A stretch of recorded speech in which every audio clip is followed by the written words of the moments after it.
right, thank you. Let's go on to Mixeil Mирზიაშვილი. Your question, please. I would like to ask you, do you consider Georgia, Moldova, Ukraine as a one region with the common policy of NATO integration? Okay, Dimitri.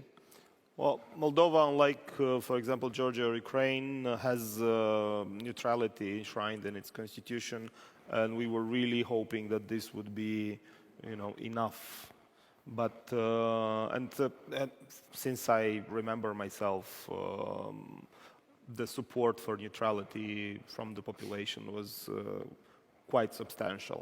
Now, what happened in Ukraine, what happened on the 24th of February, what we feel is quite a rapid change of the sentiment in the society.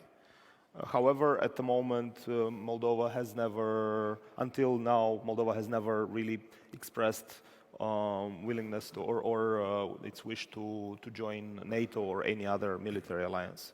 So is that changing? I mean, I know your position is we don't want to join NATO, we're neutral, but is that changing now? What I said is that we feel in the society a more support for NATO, yes. Okay.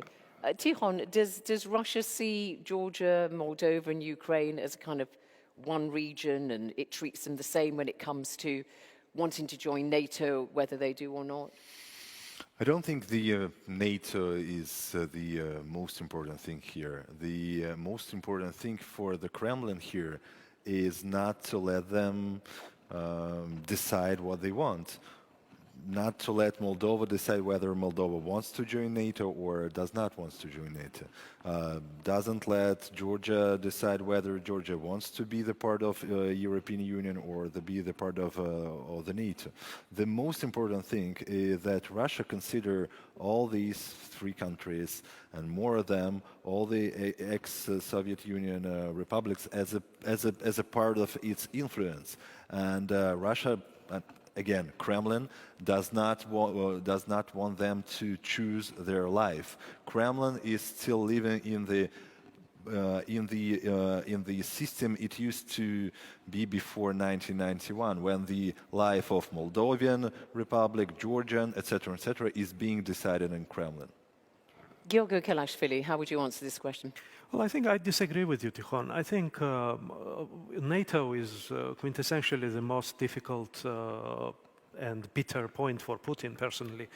And the Georgian government's position on NATO is crystal clear and has been crystal clear for the last 20 years. We want to join the alliance, and this joining of the alliance is not a transactional policy that we want to get security and then do whatever we would like to do. It is, in the first place, what we call the value-based